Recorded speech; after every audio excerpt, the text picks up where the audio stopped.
अस्सलाम वालेकुम पाकिस्तान, आप देख रहे हैं सुबह की सोच और मेरे साथ हैं गजल अशरफ और मेरे साथ हैं जी हसनैन लियाकत। अस्सलाम वालेकुम, गुड मॉर्निंग। आप सबको सुबह बखैर कहेंगे। उम्मीद करते हैं कि आप सब ठीक ठाक होंगे और इस वक्त आपकी सुबह का आगाज हो चुका होगा, क्योंकि आज है मंडे और वैसे तो बहुत से बच्चे कॉलेज स्कूल जाते हैं तो पेरेंट्स वगैरह वैसे ही उठ जाते हैं ना। बिल्कुल ऐसे ही। और मंडे को आपको इस नियत से भी उठना चाहिए कि आपका वीकेंड अच्छा गुजरा, और आपका जब वीकेंड अच्छा गुजरे तो आप मंडे को एक नई एनर्जी के साथ उठिए, अपने काम कीजिए। हम नई एनर्जी के साथ आपके साथ हैं जी। अगर आपकी एनर्जी कहीं ना कहीं डाउन है तो आपको सुबह की सोच लगाना होगा और हमारी एनर्जी से वाइब्स लेनी होंगी। एग्जैक्टली और जब आपके पास अच्छी अच्छी वाइब्स होंगी ना तो आप वैसे ही एनर्जेटिक फील करेंगे।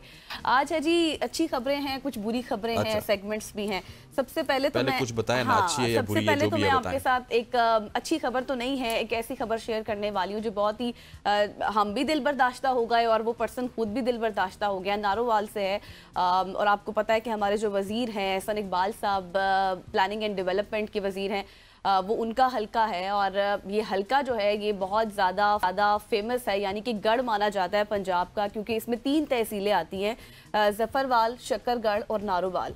सबसे पहले मैं आपको नारोवाल की बात बताती हूँ कि वहाँ पर एक बंदा था जिसको भी इस वक्त आप स्क्रीन पर भी देख सकते हैं। ये गोभी थी जिसने दिल बर्दाश्ता होकर 50 मन गोभी को मुफ्त तकसीम कर दिया लोगों में, और वो किया इसलिए है क्योंकि वो कहता है कि जब 2 रुपये किलो भाव मिलेगा और मेरा खर्चा 50 रुपया होगा तो फिर मैं कैसे जो है वो इस भाव में अपनी गोभी को फरोख्त कर दूं।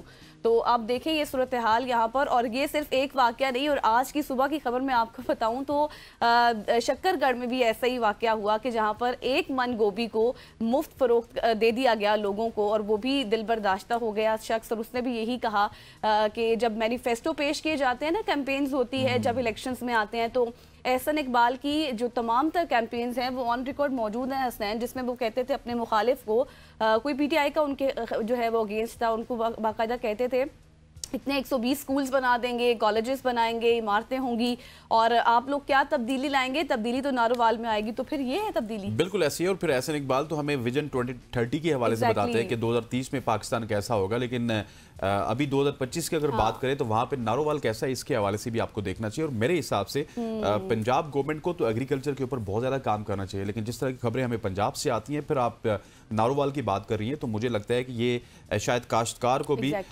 उस तरफ लेके जा रहे हैं कि वो भी अपनी काश्तकारी छोड़ के किसी बड़े वडेरे को अपनी ज़मीन बेच दे और फिर वो वहाँ पे सोसाइटी बनाए। और यही मुझे पाकिस्तान का फ्यूचर लग रहा है, और हम एक कंज्यूमर मार्केट बनते चले जा रहे हैं, क्योंकि जिस मुल्क में काश्तकार खुश नहीं होगा उस मुल्क की आवाम कभी भी खुशहाल नहीं हो सकती और उसका मुस्तकबिल रोशन नहीं हो सकता। आगे बढ़ते हुए इससे पहले कि हम शॉर्ट स्टोरी स्टार्ट करें, मेरे पास भी एक खबर है। अच्छा। खबर यह है कि लाहौर में आपको मैंने बताया होगा पतंगबाजी के हवाले से फैसले होते हैं, बहुत सारी ऐसी डेवलपमेंट्स हमें लाहौर से नजर आती हैं। अब एक फतवा जारी हो गया है। अच्छा। लाहौर में जिसके मुताबिक 3-4 चीजें तो उन्होंने हराम करार दे दी। नंबर 1 जो फतवा जारी हुआ वो पतंगबाजी के हवाले से कि पतंगबाजी अब हराम है।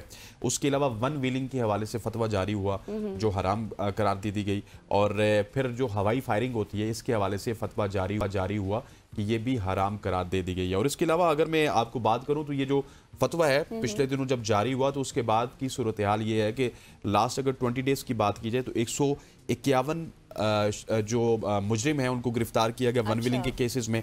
इसके अलावा 118 पतंगबाजी के केसेस रजिस्टर हुए हैं और तकरीबन 150 के करीब या 120 के करीब लोग इस वक्त जेल में हैं जो कि एरियल फायरिंग करते हुए, हवाई फायरिंग करते हुए पकड़े गए थे। सो जो ही फतवा आया तो उसके बाद एकदम से पंजाब गवर्नमेंट एक्टिव हो गई। हाँ, और मुझे समझ नहीं आती कि बार बार हर चीज के ऊपर फतवा क्यों आ जाता है। इससे पहले वीपीएन पर भी आ गया था, हमने डिस्कस किया कितना, और फिर आपको पता है कितनी बहस हो गई थी। बहुत ज्यादा है ना हमारे पास। एग्जैक्टली। तो ये पता नहीं कब सूरत हाल खत्म होगी। ठीक है, पतंगबाजी के लिए आपने कानून साजी कर दी, उस पर पाबंदी लगा दी, लेकिन इस तरह से फतवे जारी करना और अवाम को एक कशमकश की सूरत हाल में डाल देना शायद कि थोड़ा सा ठीक नहीं है। मुझे लगता है बहुत इंसान के लिए ना खराबगी पैदा हो जाती है। तो खैर आगे बढ़ते हैं, सोशल स्टोरीज आपके साथ आज शेयर करते हैं। पेशावर से आपको खबर देंगे जहां पर एयरपोर्ट पर 2025 का जो है वो पहला मंकी पॉक्स केस की तस्दीक हुई है, और मंकी पॉक्स इस वक्त बहुत ज़्यादा फैल चुका है। 80 कंट्रीज़ में वर्ल्ड वाइड जो है इसके केसेस हमें नज़र आ रहे हैं, और सबसे ज़्यादा ये अफ्रीका में है।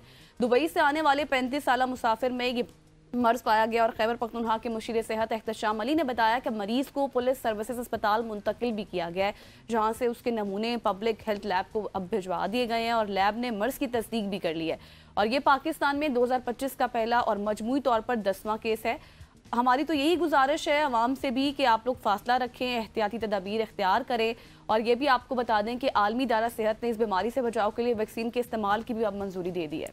बिल्कुल ऐसी है, और ये वैक्सीन की जो मंजूरी दी गई ये भी एक बड़ा खुशाइंदा है, जो 1 साल से ज़ायद उम्र के अफराद के लिए महफूज करार दी गई है। और ये मंकी पॉक्स के हवाले से एक तो ये भी है कि जिसको एक दफ़ा होते हैं उसको ज़िंदगी में दूसरी दफ़ा नहीं होते। सो जिनको एक दफ़ा हो गया शायद वो इस हवाले से सेफ़ हैं, लेकिन फिर भी हमें एहतियाती तदाबीर जिस तरह से गज़ल ने आपको बताया उसके ऊपर हमें अमल करना चाहिए। और अगर किसी को मंकी पॉक्स हैं तो उससे आप एक फ़ासला ज़रूर रखिए, कम अज़ कम अपने आप को सेफ ज़रूर रखिए। आगे बढ़ते हुए इन्होंने पेशावर से खबर दी तो मैं आपको सिंध से खबर देता हूँ। सिंध हुकूमत का किरायों में इजाफे का ऐलान कर दिया गया है। सिंध हुकूमत ने अवामी बस सर्विस के किरायों में 60% तक इजाफे का ऐलान किया है। ये 1 फरवरी 2025 से नाफिजुल अमल होगा।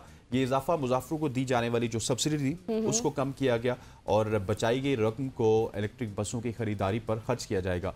वज़ीर ट्रांसपोर्ट शर्जील इनाम मेमन ने वाज़ेह किया कि इक़दाम मुनाफे के लिए नहीं बल्कि सब्सिडी कम करने के लिए दिया गया ताकि नई इलेक्ट्रिक बसेस लाई जाएं और सिंध का जो ट्रांसपोर्ट निज़ाम है उसको मजीद मौसर बनाया जाए। अच्छा, मुझे ये चीज़ समझ नहीं आई इसमें वैसे हुसैन कि अगर आप नई इलेक्ट्रिक बसें भी लाएंगे तो वो भी आवाम के पैसे से ही आएगी। मतलब आपने फेयर को इंक्रीज कर दिया 60% जितना भी है लोगों के लिए। अब वो जो था उसको आपने प्रॉफिट के लिए नहीं बल्कि नई इलेक्ट्रिक बसें लाने के लिए किया है। ये आवाम को एक किस्म का वो जो बेसिकली जो 60% इजाफा किया गया या 60% इजाफा किया गया वो इजाफा इस वजह से नहीं था कि गवर्नमेंट पैसे दे रही थी, सब्सिडाइज कर रही थी, ठीक है। अब गवर्नमेंट ने वो सब्सिडी वाले पैसे निकाल लिए हैं। अब आवाम अपनी जेब से वो पैसे देगी, सब्सिडी गवर्नमेंट की नहीं है। और वो सब्सिडी के पैसों से आवाम को फायदा नहीं देंगे बल्कि आवाम के लिए नई बसेस लाएंगे ताकि उससे आवाम को फायदा हो। तो आवाम हुकूमत को खुद भी कुछ करना चाहिए ना इसमें। सब्सिडी हुकूमत दे रही थी ना, लेकिन फिर भी देखिए ना, पैसे तो आवाम ही दे रही है ना, फिर भी पैसे तो आवाम की तरफ से ही जा रहे हैं, कुछ खुद कंट्रीब्यूट भी करना चाहिए। लेकिन खैर ये अच्छा वैसे इकदाम है कि अगर इलेक्ट्रिक बसें आ जाएंगी तो आप लोगों को ही फायदा होगा।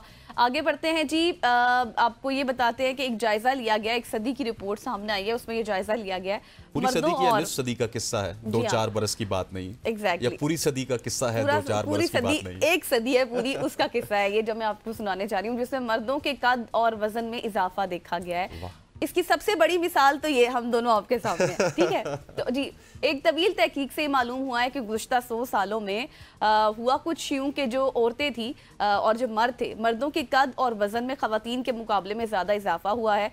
और बरतानवी माहिरीन ने आलमी इदारों के डेटा का जायज़ा लेकर ये नताइज अख़ज़ किए हैं। और तहकीक के मुताबिक 1905 में मर्दों का औसतन जो कद था वो 170 सेंटीमीटर था और फिर 2022 की अगर बात करें तो उसमें 177 सेंटीमीटर हो चुका है, जबकि ख़वातीन के कद में भी मामूली इजाफा हुआ है। और माहिरीन ने यह भी कहा है कि मर्दों के कद में और वज़न में इजाफे की मुमकिना वजह ख़वातीन की तरजीहात हो सकती हैं। क्या बात है जी, ख़वातीन की तरजीहात में इसका क्या होगा? ख़वातीन की तरजीहात में ये है ना कि मतलब जितना आप तरजीह देंगे उनको उसमें और आप देखें कि मतलब अगर आप पहली सदी की जिस तरह मैं आपको बात बता रही थी उसमें ये सूरत हाल हुई ना कि हर तीसरी औरत का जो कद था वो कद दराज होता था उसका, ठीक है। लेकिन उसके बाद जब वक्त गुजरता गया तो ये मर्दों में चीज़ मुंतकिल हो गई, उनका कद जो है वो ज़्यादा और वज़न ज़्यादा बढ़ गया बजाय इसके कि औरतों के। और फिर उसके बाद हर 8वीं जो औरत है उसका कद दराज हुआ। चलें जी, ठीक है जी, गजल जो कहती हैं इनकी बात मान लेते हैं क्योंकि खवातीन की तरजीहात में ये शामिल है। अच्छा, आगे बढ़ते हुए मेरे पास एक अफसोसनाक खबर है। जबले नूर के हवाले से तो सब जानते हैं, लेकिन एक जबले नूर था कोयटा में। जबले नूर से कुरान पाक की नायाब जो नुस्खे हैं उनको चोरी किया गया। कोयटा के जबले नूर कुरान करीम की 120 से ज़ायद नायाब नुस्खे थे, वहाँ पे उनको चोरी किया गया और नामालूम चोर जो वहाँ पे मौजूद थे उन्होंने शीशे की अलमारियाँ तोड़कर ये कीमती नुस्खे चोरी किए हैं। ये नायाब नुस्खे जिसमें से कुछ नुस्खे 600 साल से भी ज़्यादा पुराने थे, वहाँ के ज़ायरीन के लिए मरकज़ कशिश थे और हुकाम ने मुकदमा दर्ज करके तहकीकात शुरू कर दी। और जबले नूर के हवाले से मैं आपको बताता चलूँ, कोयटा में ये एक पहाड़ी पे ये सिलसिला मौजूद था और वहाँ पे कुरान के नुस्खे मौजूद थे, बहुत सारे नुस्खों को वहाँ पे रखा गया था। और जबले नूर पे लाखों लोग पाकिस्तान पूरे से वहाँ पे जाते थे, वहाँ का विजिट करते थे। एक तो जबले नूर का जब हम जिक्र करते हैं तो सऊदिया हमें याद आ जाता है, लेकिन इसको भी जबले नूर इस वजह से रखा गया था कि यहाँ पे कुरान करीम को महफूज रखा गया था। और अनफॉर्चुनेटली अब हमारे जो चोर हैं उनकी नजर वहाँ पे भी पहुँच गए हैं। और आप देखें ना कि जबले नूर का मतलब ही ये है कुरान की रोशनी, इल्म की जगह और अलमिया ये है कि चोरों ने वहाँ पर जाकर, जो एक इबादत गाह है जहाँ पर लोग आते थे, लाइब्रेरी बनी हुई है, वहाँ पर नुस्खे पड़े हुए हैं, और आकर उनको चोरी करके भाग के चले गए मजे से। भाई कुछ तो ख्याल कर लेते आप थोड़ा सा, है ना। तो अब आगे बढ़ते हैं और आगे जी आपके पास एक, अब मैं आपको ऑस्ट्रेलिया लिए चलती हूँ, ठीक है। ऑस्ट्रेलिया में मुतासरा बच्चे के साथ जुल्म हुआ है और बहुत ही ये एक शॉकिंग और डिस्टर्बिंग सा केस है जो मैं आपके साथ शेयर करूंगी। एक इंतहाई चौंका देने वाला वाकया सामने आया है जहाँ एक सोशल मीडिया इन्फ्लुएंसर ने 1 साल के बच्चों को नुकसान पहुंचाया सिर्फ अपनी फैन फॉलोइंग के लिए। अच्छा, एग्जैक्टली। तो जी हुआ कुछ यूं कि हैरत अंगेज तौर पर ये दिल दहला देने वाला अमल इन्फ्लुएंसर ने सिर्फ फॉलोअर्स और चंद जो है वो अपने व्यूज़ हासिल करने के लिए किया। मुतल्लिका हुकाम ने इस वाक़े की तहकीकात को भी शुरू कर दिया और ये अमल सोशल मीडिया के मनफी इस्तेमाल और इंसानी हमदर्दी के फुकदान की एक अफसोसनाक मिसाल है।